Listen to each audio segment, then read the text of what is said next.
Bueno, hermanos, ¿cómo están? Como todos los miércoles, estamos aquí hoy 2 de diciembre. Ya se acabó el año, llegó diciembre. Estamos aquí para estudiar hoy una nueva palabra. Venimos estudiando la serie del Evangelio de Jesús.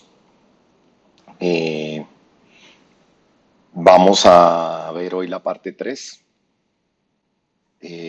Vamos a mirar nuestras dos citas bíblicas base que están en Marcos 16, versículos 14 y 16. Voy a leer únicamente el versículo 15 y les dijo, vayan por todo el mundo y prediquen el Evangelio a toda criatura. El que crea y sea bautizado se salvará, pero el que no crea será condenado. Y la otra cita base que tenemos está en Lucas 4, versículos 16 al 21. Cuando Jesús estaba en Nazaret, voy a leer el versículo 18. El Espíritu del Señor está sobre mí, me ha ungido para proclamar buenas noticias a los pobres. Acuérdense que hablamos de las buenas nuevas. Me ha enviado a proclamar libertad a los cautivos, a dar vista a los ciegos y a poner en libertad a los oprimidos. Bueno, entonces vamos a hacer un recorderis de las dos partes anteriores que hemos visto. En la parte uno hablamos de las buenas nuevas, como lo dijimos. Vayan y prediquen las buenas nuevas. Entonces, hablamos de cuáles eran los 10 mandamientos. Dijimos, si ustedes recuerdan, esta lista a través de los 10 mandamientos y vimos que ninguno de nosotros podía ser justificado por medio de la ley. Estábamos condenados totalmente a vivir alejados de Dios, separados de Dios, porque no cumplíamos, ¿verdad? Y entendimos que Jesús murió por nosotros recibió ese castigo que teníamos que entregar nosotros por nuestra paz. Derramó su sangre y hablamos que por qué sangre, y entonces vimos a Adán y Eva, vimos a Caín y Abel, vimos a Moisés y el Egipto, vimos la muerte de los primogénitos, si ustedes recuerdan el tema de la Pascua, y vimos todo lo que era el sacrificio que hacían en la celebración de los israelitas una vez al año, cuando eran las ofrendas de expiación, que mataban el cordero, y entonces ahí entendimos por qué Jesús era el cordero de Dios y por qué había tenido que derramar su sangre, ¿verdad? Entendimos que Jesús murió por nosotros, que Él vino a traer salvación al mundo, y Él mismo dijo, no vine a condenar el mundo, sino vine a traer salvación al mundo. Perfecto. Y por último, vimos Hebreos 12:14 que decía que procuremos vivir en paz y con todos y en santidad, porque sin la santidad nadie verá al Señor. La semana pasada, en la parte 2 estudiamos lo que era la justicia de Dios. Entonces vimos varias cosas ahí en la justicia de Dios. Vimos el principio del non bis in idem, poco difícil de pronunciar, pero al final que significaba que no podía darse la doble condenación, que no podíamos ser condenados dos veces. Vimos el ejemplo del condenado a muerte, el ejemplo de la deuda del banco, y entonces si Jesús había sido condenado por nuestros pecados, nosotros no podíamos ser condenados nuevamente. Vimos que Él había pagado nuestros pecados pasados, presentes y futuros, y que nada había quedado pendiente, ¿verdad? Que Jesús cuando estuvo en la cruz dijo, consumado es, y que eso significaba todo fue hecho, nada quedó faltando, todo quedó pagado. Recuerden que vimos una cita que decía que con una sola ofrenda y para siempre. Entonces nosotros no podemos ayudarle pagando un poco. Entonces que habían unos pensamientos que todavía de pronto rondaban nuestra cabeza cuando pensábamos que teníamos que pagar algo nosotros aún, y ese pagar algo nosotros aún desacreditaba lo que era la obra de la cruz, porque ya todo fue pagado. No quedó, si pensamos que algo falta por pagar, entonces es como decir que la obra de la cruz quedó incompleta. Estudiamos también lo que era el perdón posicional para salvación y lo que era el perdón relacional o familiar, que era para comunión. Y estudiamos también lo que era la disciplina de Dios. Estudiamos que esa justicia de Dios habíamos recibido gratuitamente y que era por medio de la fe, era un desborde de sabiduría. ¿Se acuerda que explotaba nuestro entendimiento y que era un misterio que había sido revelado a nuestros corazones y que había sido planificado de una manera perfecta por Dios. Y por eso cada vez que se hacía el sacrificio de los animales, se estaba rindiendo como una ofrenda de lo que iba a suceder en la cruz muchos años después. Entonces vimos que había sido una planificación perfecta de Dios, un secreto que no se lo había revelado a Satanás, porque si Satanás hubiera entendido que matar al Hijo de Dios inocente cuando no podía hacerlo, entonces nunca lo hubiera hecho, porque ahí fue donde él perdió toda la autoridad. Entonces vimos una planificación con una sabiduría perfecta de Dios y una ejecución perfecta de nuestro Señor Jesucristo, porque al final éramos incapaces de salvarnos nosotros, ¿verdad?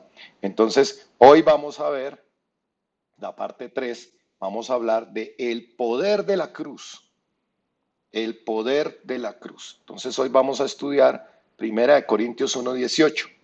Dice, porque la palabra de la cruz es locura a los que se pierden, pero a los que se salvan, esto es, a nosotros, es poder de Dios. Pues está escrito, destruiré la sabiduría de los sabios y desecharé el entendimiento de los entendidos.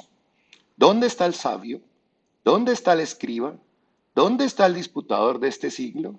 ¿No ha enloquecido Dios la sabiduría del mundo? Pues ya que en la sabiduría de Dios el mundo no conoció a Dios mediante la sabiduría, agradó a Dios salvar a los creyentes por la locura de la predicación. Porque los judíos piden señales y los griegos buscan sabiduría, pero nosotros predicamos a Cristo crucificado, para los judíos ciertamente tropezadero y para los gentiles locura, mas para los llamados, así judíos como griegos, Cristo poder de Dios y sabiduría de Dios. Entonces vea, lo primero que vamos a ver es que a mí me gusta mucho cuando empiezo a estudiar y a profundizar en las palabras que dice la Biblia y el sentido que le da a cada una de las cosas y la amplitud de todo lo que está dentro de la Biblia, cada vez me sorprendo más. Vamos a ver la cruz como locura, porque lo llama ahí que la cruz es locura. Entonces, veamos lo que dice, porque la palabra de la cruz es locura a los que se pierden, pero a los que se salvan, esto es, a nosotros, es poder de Dios. Para las personas que no entienden el sacrificio de la cruz, les parece algo tonto. Les parece una cosa que no entienden y para qué murió y cómo fue eso, ¿verdad? Pero acuérdense que ya estudiamos que fue un plan perfecto, todo lo que había detrás, ¿verdad? Quienes no entienden la cruz, quienes no entienden cómo pueden ser salvos realmente, siguen apoyándose en sus propias obras. Acuérdense, nosotros no somos salvos por nuestras obras. Somos salvos por ese maravilloso regalo inmerecido que nos dio Jesús. Veamos 1 Corintios 2:14. Vamos a ver qué nos enseña 1 Corintios 2:14. Dice, pero el hombre natural no percibe las cosas que son del Espíritu de Dios, porque para él son una locura, y tampoco las puede entender, porque tienen que discernirse espiritualmente. Vea, entendemos claramente que muchas personas, cuando uno les habla de la cruz, muchas personas cuando pasan de pronto por esta prédica, que entran y salen, ¿de qué está hablando Julio? Estas son unas cosas que habla él, no entiendo de qué es lo que está hablando. Para la gente que no tiene el Espíritu de Dios, las cosas de Dios son locura. No les cabe en la cabeza. ¿Qué es lo que sucede? Usted se volvió loco ahora, se metió a quién sabe a qué secta, ¿verdad? Pero para los que sabemos, para los que nos apoyamos en la cruz, entendemos que la cruz fue poder de Dios, ¿verdad? Veamos la cruz como sabiduría. La cruz es sabiduría de Dios. La cruz es sabiduría de Dios. Vamos a leer el versículo que estaba ahí, el 19. Dice, pues está escrito, destruiré la sabiduría de los sabios y desecharé el entendimiento de los entendidos. Mira, ¿sí? ¿Dónde está el sabio? Pregunta. ¿Dónde está el escriba? ¿Dónde está el disputador de este siglo? ¿No ha enloquecido Dios la sabiduría de este mundo? Mire, como vimos, antes y la semana pasada también, la lógica humana no entiende cómo vino un rey que iba a traer libertad, pero en su sabiduría humana entendían que tenía que ser a través de guerras, ¿verdad? Destruyendo con guerras como lo hace todo el mundo. La semana pasada vimos que el plan de Dios era mucho más grande, mucho más profundo de lo que los hombres podíamos imaginar en ese momento, ¿verdad? Entonces, ¿cómo podía ese rey? Entonces, es una cosa ilógica. Si Jesús era el rey de los judíos, ¿cómo podía dejarse crucificar? Entonces, Dios hizo esto para mostrarnos que definitivamente somos limitados en nuestro razonar. Porque yo me imagino a Dios diciendo, bueno, todos ustedes creen que fallé. Sus propios discípulos pensaban, no, mataron a Jesús. Nadie entendía.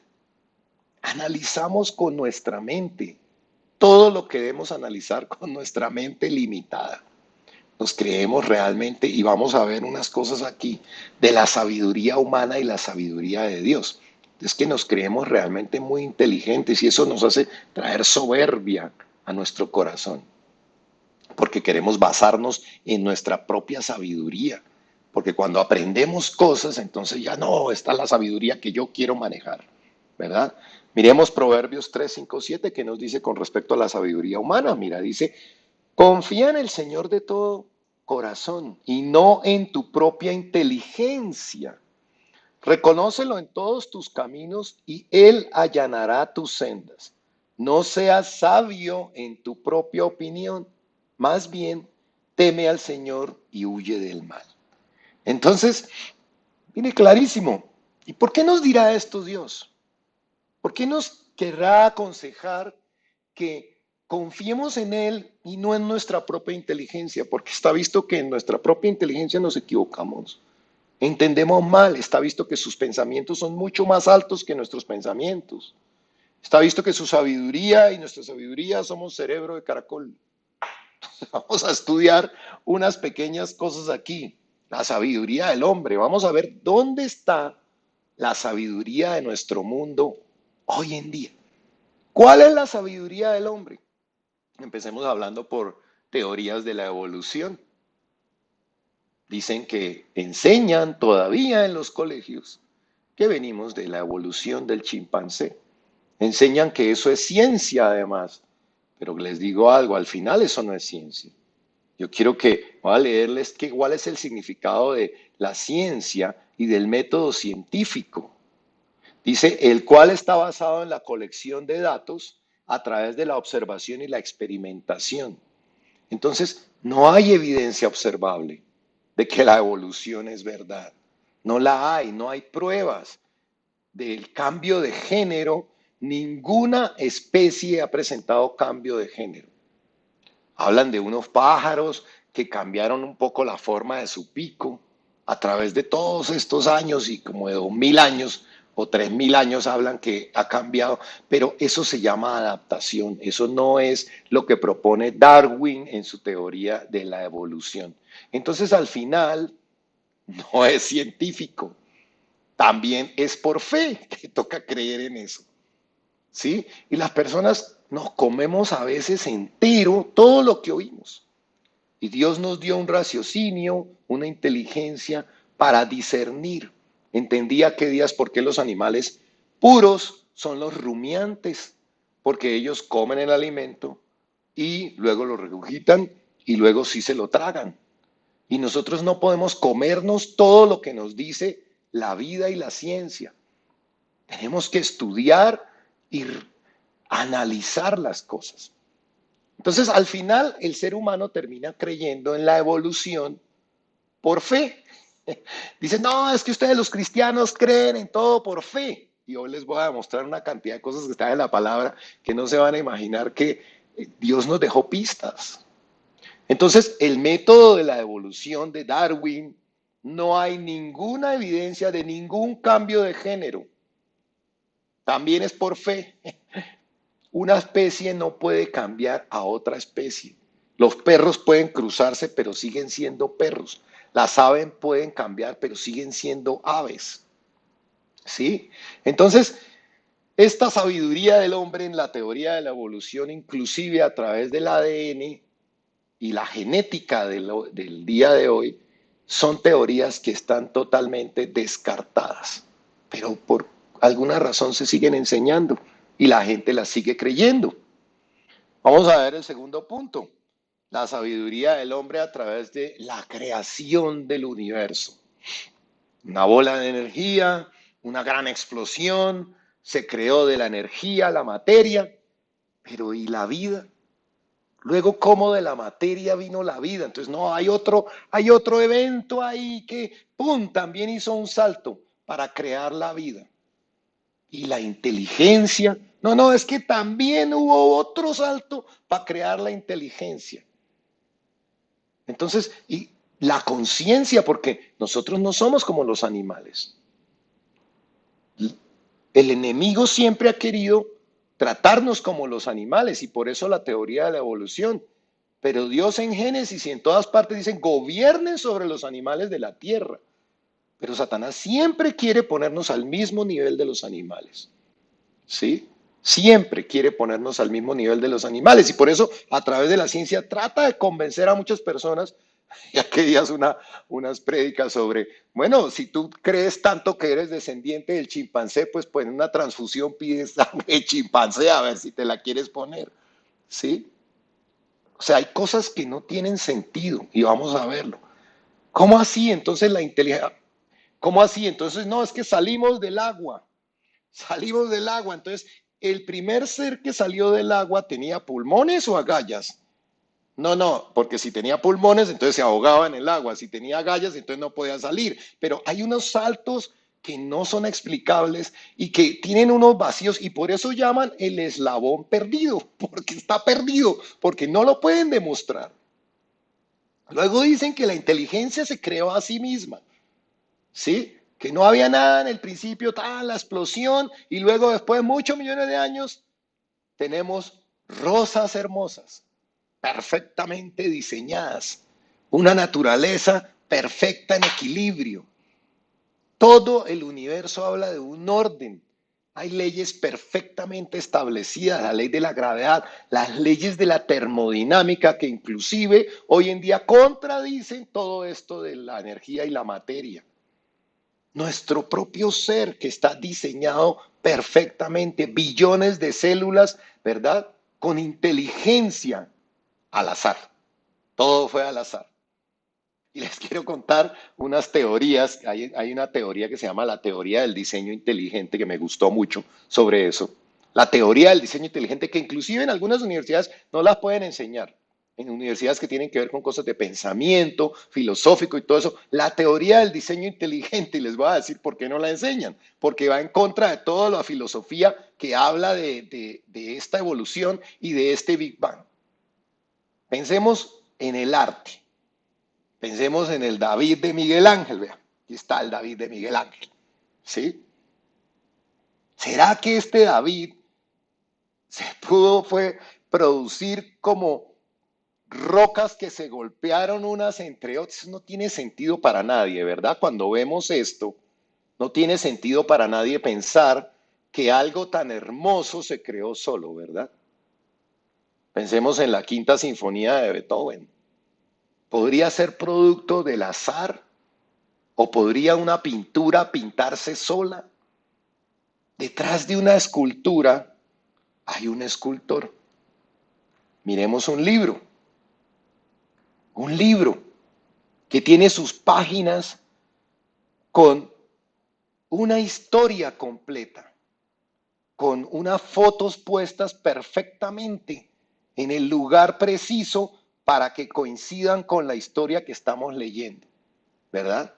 Entonces, detrás de la pintura, detrás de la sinfonía, está el compositor. Detrás de la pintura está el pintor. Detrás de la escultura está el escultor. Detrás de la naturaleza está el creador. Detrás del universo está Dios.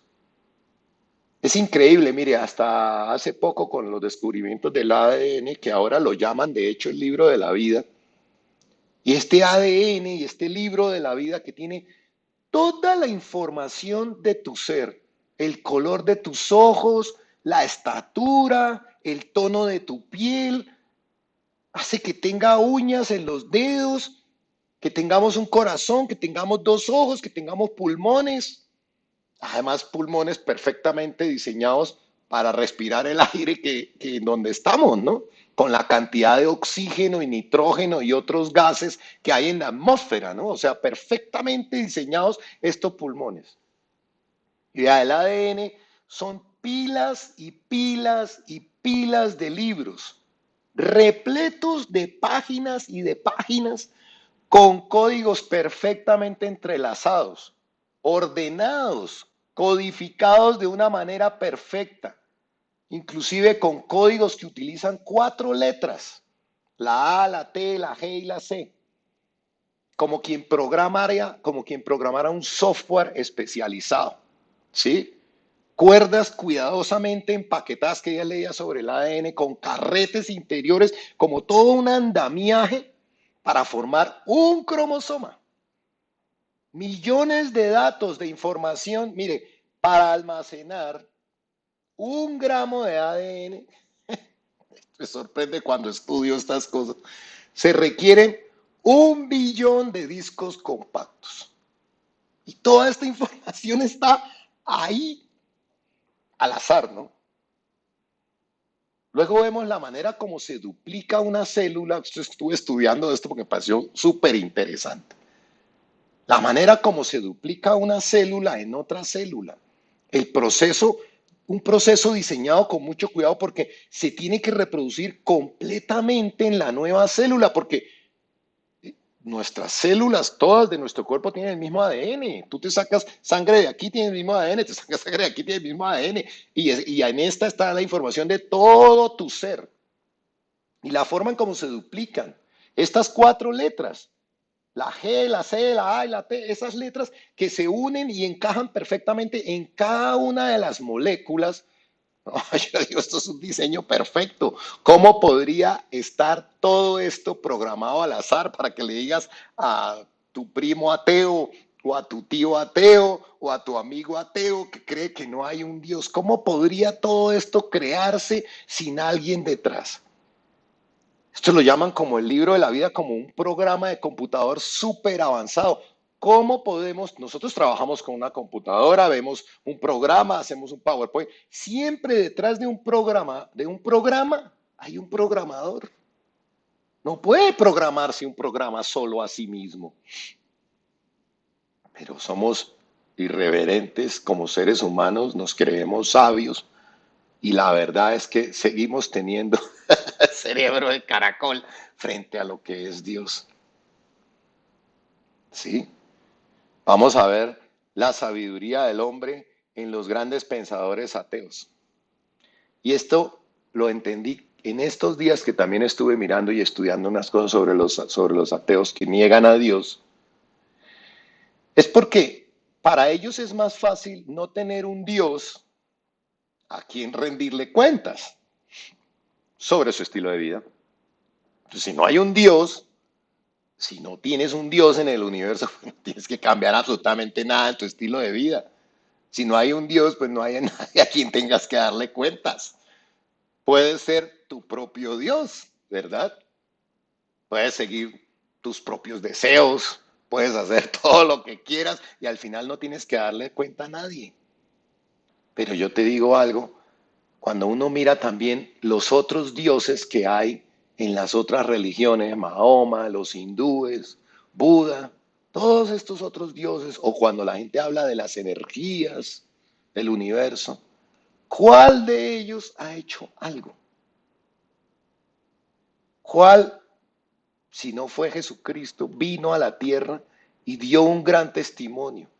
Porque el testimonio de algunos otros como Buda y esto es deplorable, el testimonio de lo que terminaron haciendo y cómo la descendencia y quién tomó el poder y todo esto y que Mahoma y no sé, o sea, deplorable. ¿Cuál fue el único ser que vino a la tierra que se comportó de una manera intachable, que hizo los milagros que nadie en el mundo ha podido realizar en todos los años de la historia, que resucitó además, y que hay pruebas de todo esto, pero es que somos tercos para estar buscando otros dioses.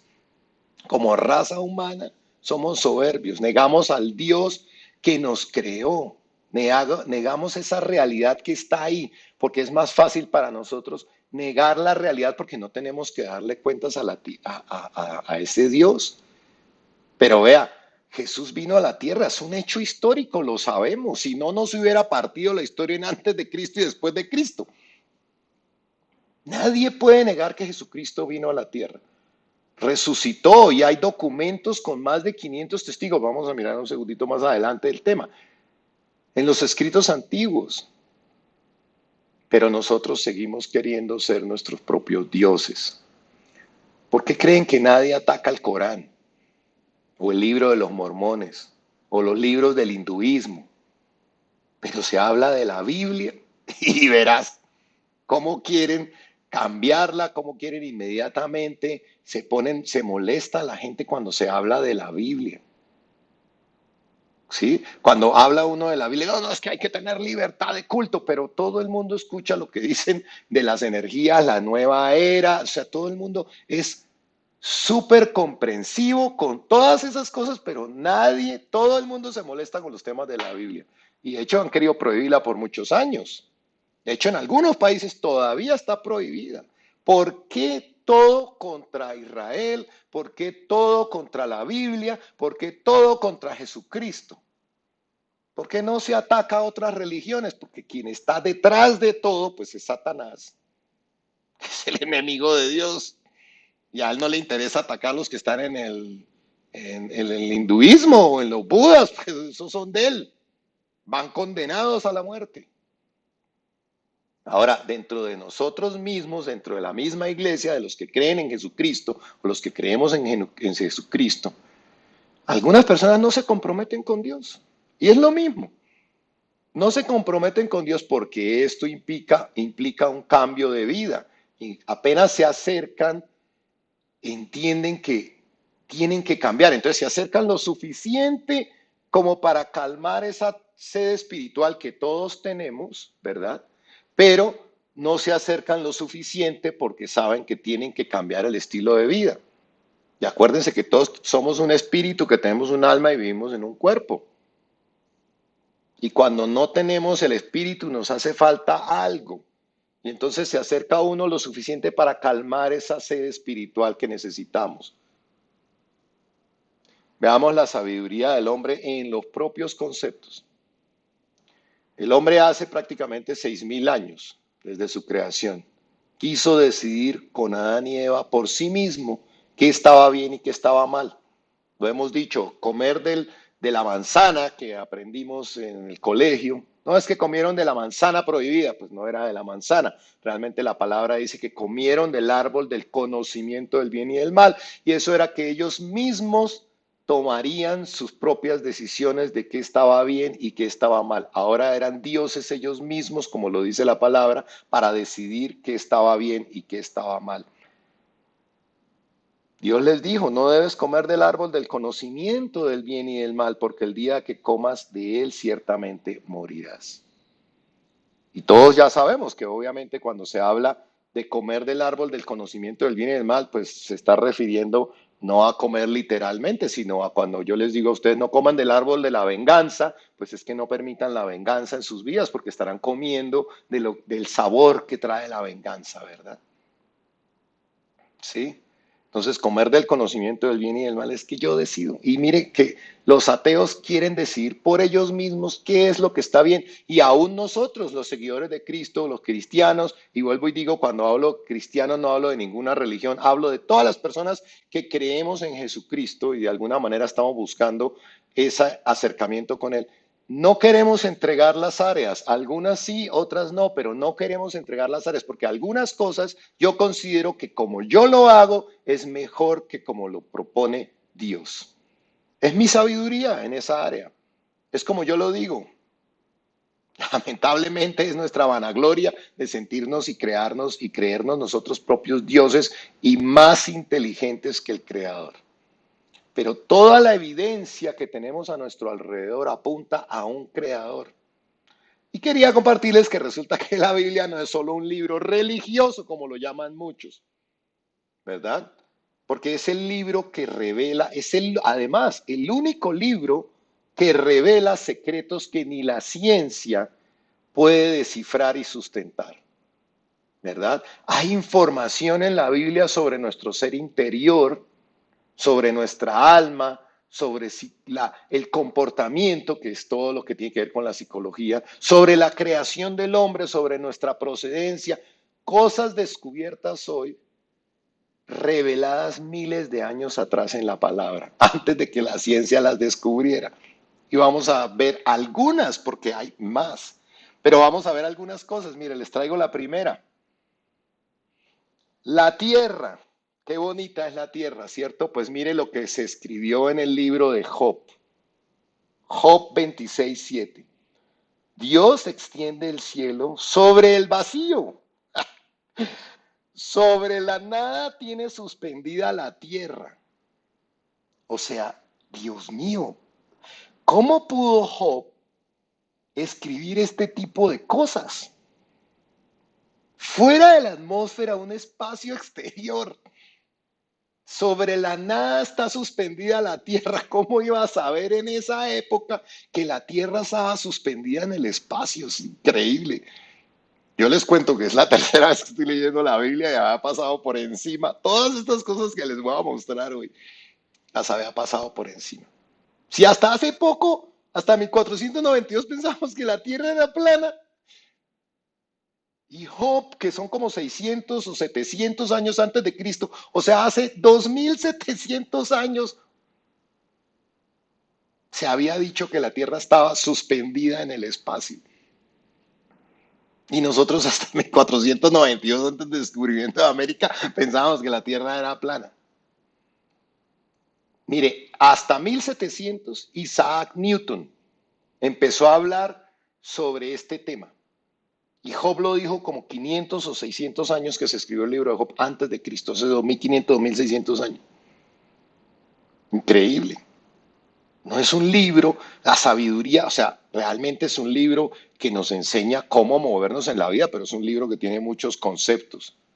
Veamos qué dice sobre las aguas y la lluvia. Mire, este me gustó mucho, porque los griegos creían que los ríos se alimentaban únicamente de ríos subterráneos, ¿verdad? Y esta idea realmente duró como hasta el siglo XVII o siglo XVIII. Pero la Biblia lo explicó en el libro de Job también hace 2500 años, ¿verdad? Eclesiastés también lo dijo. Hace 3000 años se escribió el libro de Eclesiastés. El libro de Amós también lo dijo, 750 años antes de Cristo.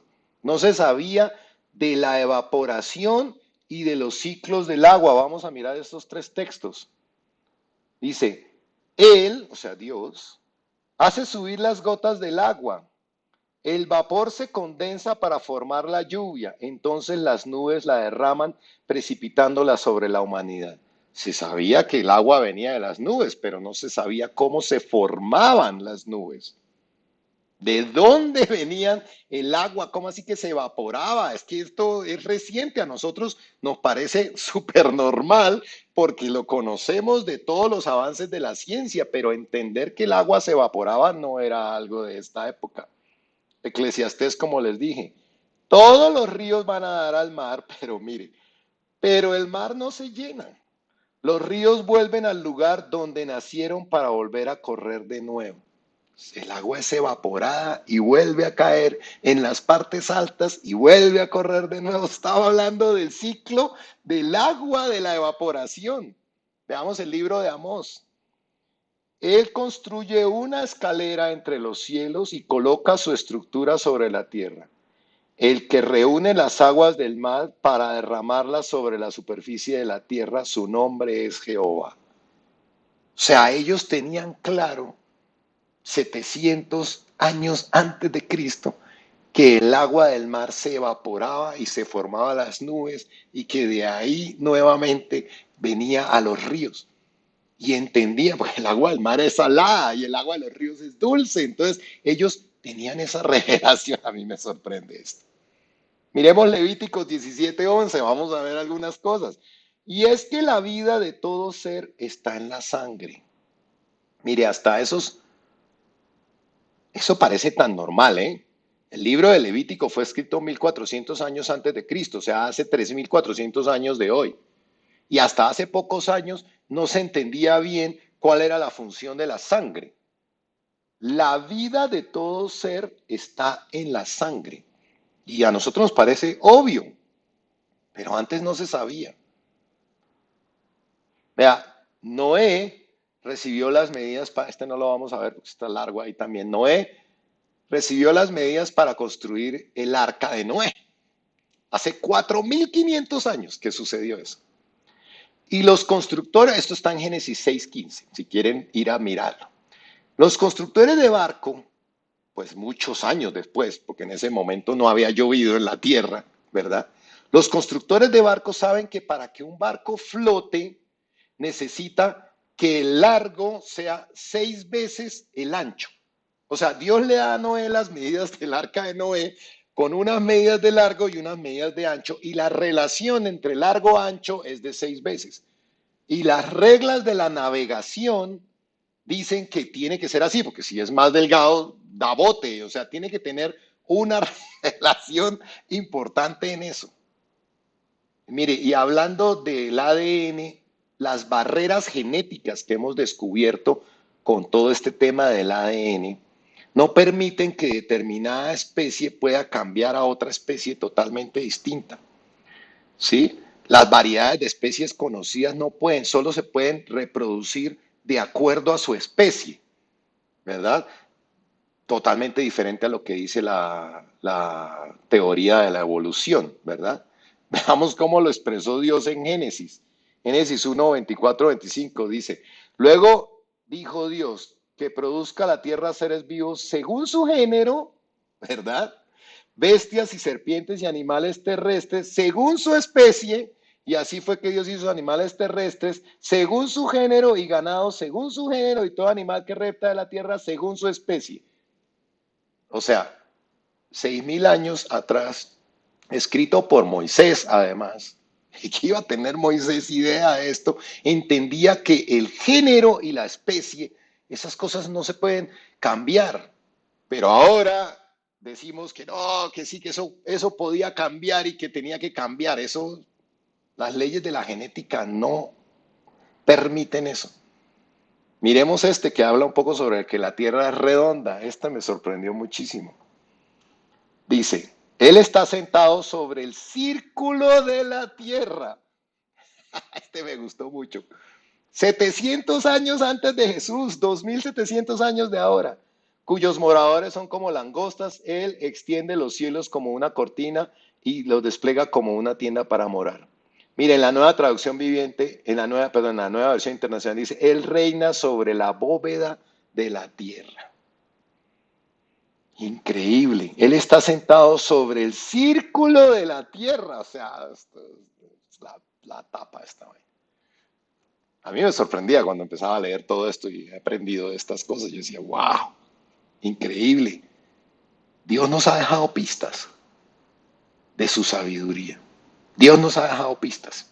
Conceptos como tiempo, espacio, materia y energía, que son los conceptos básicos hoy. Tiempo, espacio, materia y energía. Están en el libro de Génesis cuando habla de la creación. Veamos esto. En el principio está hablando de tiempo. Creó Dios los cielos, que es el espacio, y la tierra, que es la materia. Y dijo Dios sea la luz, que es la energía. El universo tuvo un inicio. Esto está en Génesis escrito, todos lo sabemos. Y Albert Einstein, sin embargo, hasta 1900, los años 1900, empezó a hablar de que el universo tenía un principio. Es increíble. La ciencia lo ha confirmado. Todos sabemos que el universo tuvo un principio, pero el enfoque bíblico estuvo desde el principio. Les voy a leer este último, no vamos a ir hasta allá, pero vea, en Génesis 2:7 y 3:19 dice que nuestro cuerpo está hecho de polvo de la tierra. Pues les tengo que los científicos han descubierto que el cuerpo humano se compone de 28 elementos, todos encontrados precisamente en la tierra. O sea, de verdad, Todo nos muestra que la sabiduría de Dios es infinita, pero nuestra soberbia como seres humanos, por creernos sabios, es inmensa. Vamos a ver entonces ahora la cruz como un tropezadero. Ya vimos que la cruz es poder de Dios, entonces vimos que era sabiduría. Ahora vamos a ver por qué tropezadero, quién se tropieza con el tema de la cruz, ¿verdad? Mire, decía porque en los versículos decía, porque los judíos piden señales y los griegos buscan sabiduría. Por eso Dios quería avergonzar a ambos.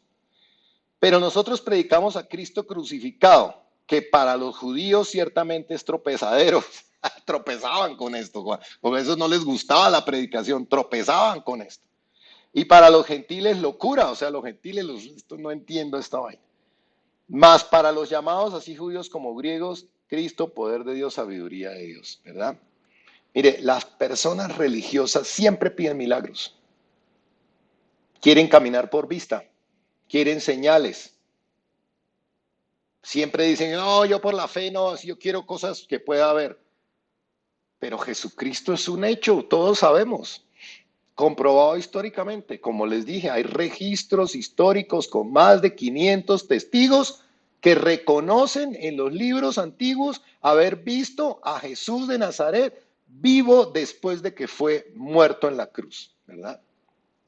Hay una película que se llama El caso de Cristo, se la recomiendo, es súper chévere, de un periodista que su esposa se entrega a Jesús y él era ateo y dice que no, no, no, y empieza a investigar y él muestra todos los hechos históricos relevantes sobre la muerte y resurrección de nuestro Señor Jesucristo. Se la recomiendo, de verdad. Cosas que días veía una cosa sobre las historias de la Biblia desde el punto de vista de la arqueología y todo lo que ha comprobado la arqueología con los temas de Dios. Los evangelios, que son tratados como, cuando se habla de los 4 evangelios, tienen una particularidad porque tienen el principio del testigo ocular. O sea, eso quiere decir que tienen diferente narrativa, ¿verdad? Cuentan diferentes detalles y que, por ejemplo, Lucas, pero no son iguales, porque cuando en las investigaciones y en la criminalística se habla de los testigos oculares, las historias no pueden ser iguales, porque si son demasiado iguales, entonces quiere decir que son inventadas, porque cada una tiene su óptica de cómo se escribió. Lucas, no sé si ustedes saben, pero Lucas, el Evangelio de Lucas, Lucas no conoció a Jesús. Lucas no caminó con Jesús. Su evangelio tiene una coherencia total con todos los otros evangelios porque fue inspirado por el Espíritu Santo. Y luego nos decía que los griegos buscan sabiduría. Las pruebas están ahí, tenemos la capacidad de razonar. Dios nos dio esa inteligencia, esa capacidad de raciocinio. Hay cosas escritas, podemos ver lo del ADN, la naturaleza, la creación. Dios quiere que creamos, pero nos ha dejado atrás pistas, pruebas escritas, cosas que podemos ver en la naturaleza, en el universo. Acabamos de leer muchas cosas en la Biblia. Es increíble en la medida en que uno conoce la palabra de Dios, cómo aprende que definitivamente Dios es muy sabio y es fiel. Mira a tu alrededor y cuando te hable alguien ateo, dile todas estas cosas. Es imposible que se hubieran creado solas. Miremos Romanos 1 del 18 al 22, que habla sobre la culpabilidad del hombre. Dice, la ira de Dios se revela desde el cielo contra toda impiedad y maldad de quienes injustamente retienen la verdad. Para ellos lo que de Dios se puede conocer es evidente, pues Dios se lo reveló, porque lo invisible de Dios, es decir, su eterno poder y su naturaleza divina, se hacen claramente visibles desde la creación del mundo y pueden comprenderse por medio de las cosas hechas, de modo que no tienen excusa, pues a pesar de haber conocido a Dios, no lo glorificaron como a Dios, ni le dieron gracias, sino que se envanecieron en sus razonamientos y su necio corazón se llenó de oscuridad. Aunque afirmaban que eran sabios, se hicieron necios. Vea, fíjese lo primero que dice. Lo que de Dios se puede conocer es evidente, pues Dios se lo reveló. Es evidente para el hombre.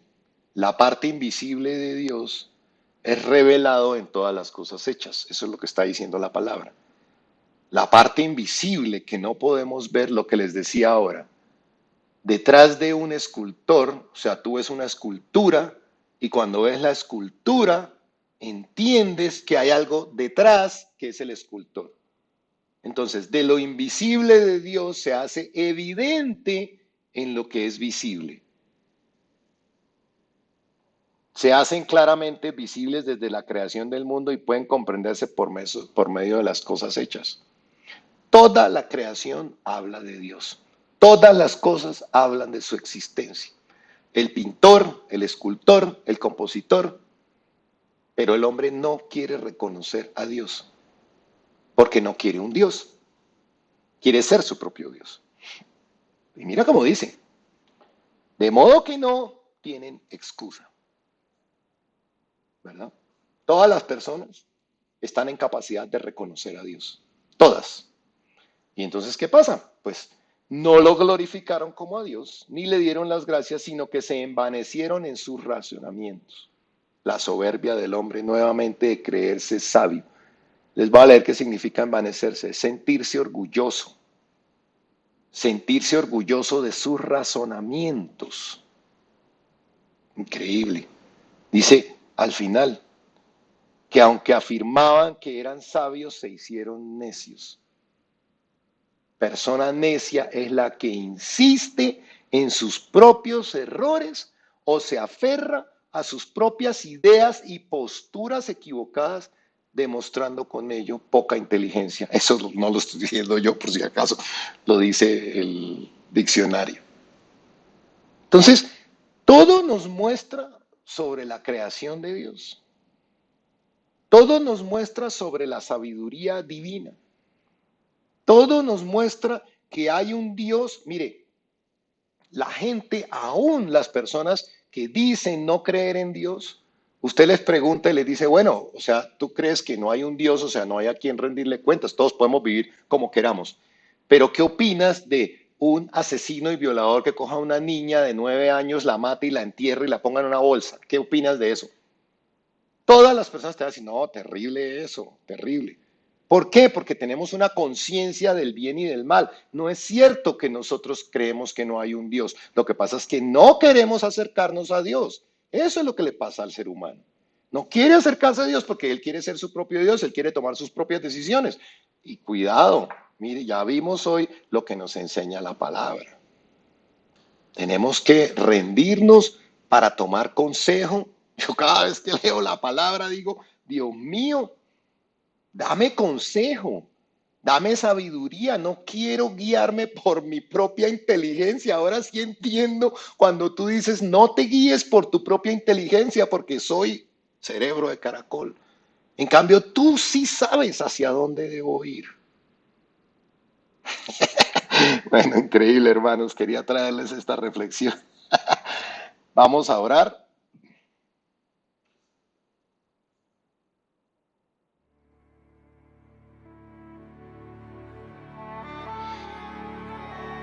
Vamos a darle gracias a Dios. Decirle, Dios, gracias por la cruz. Gracias por esa locura, Señor, a los que no entienden, pero que para mí es poder, Dios.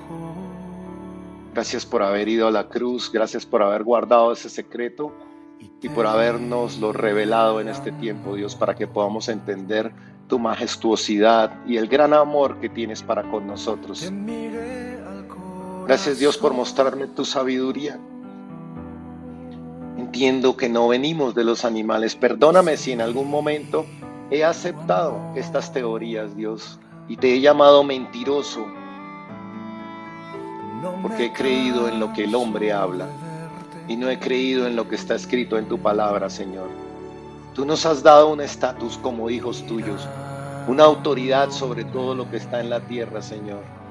Te doy gracias por hacernos tus hijos y perdóname por dudar, por aceptar tantas teorías que se mueven en la tierra, Señor. Entiendo que tú creaste el universo, Dios, y todo lo que veo Bendito seas por tu creación, Señor. Bendito seas por la perfección de cada cosa que has creado, Señor. Gracias por revelárnoslo en tu palabra. Gracias, Padre, por todo lo que has escrito, por esas pistas que nos has dejado. Porque nos permites creer por fe, pero nos dejas esas pistas para que sepamos que tú estás detrás. Tú estás detrás de esta maravillosa obra. Tú estás detrás de este universo, de este planeta hermoso que creaste, perfecto para nosotros y que nosotros lo hemos destruido. Te glorifico, Señor, en el día de hoy, porque toda la creación habla de ti, Padre. Bendito seas, Señor Jesús. Amén. Bueno, hermanos, espero que en la noche de hoy hayamos aprendido algo, que reflexionemos sobre toda la sabiduría de Dios y sobre todo lo que nos muestra la creación acerca de Él, para que no dudemos. Detrás del pintor, detrás de la pintura, está el pintor. No se creó sola. Detrás de una escultura hermosa, totalmente diseñada, detrás de una rosa, no se creó sola. ¿Cómo podemos pensar eso? Eso es ser irreverente con nuestro Dios. Dios los bendiga, nos vemos en 8 días. Lo que más he comprendido es que no puedo vivir sin tu amor.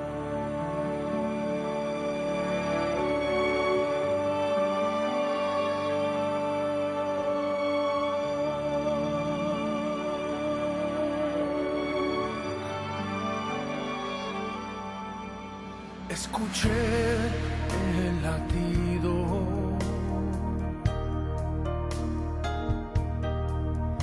de tu corazón.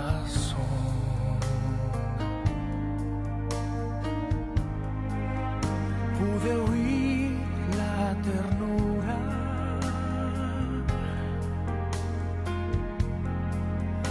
de tu canción.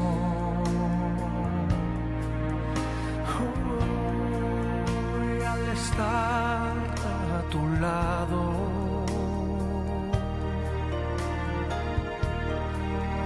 hay completa paz. En tu pecho acostado,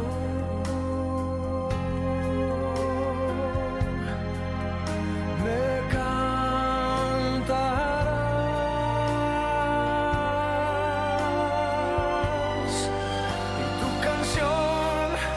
me hizo llorar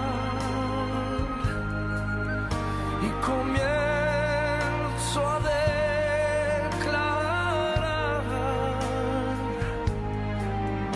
lo más íntimo de mi corazón.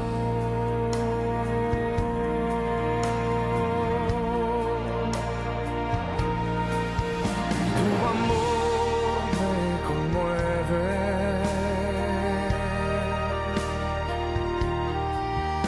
tu amor me envuelve,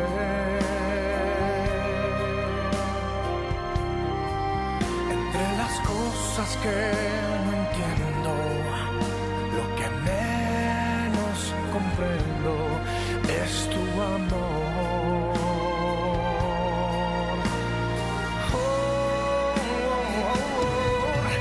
Tu amor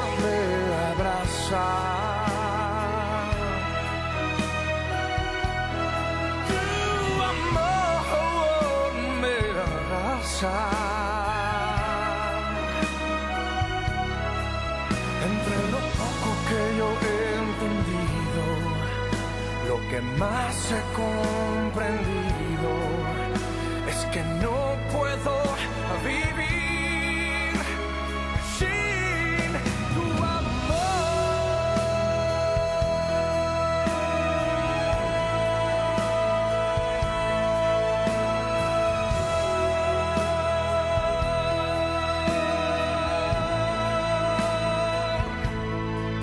Entre lo poco que yo he entendido, más he comprendido es que no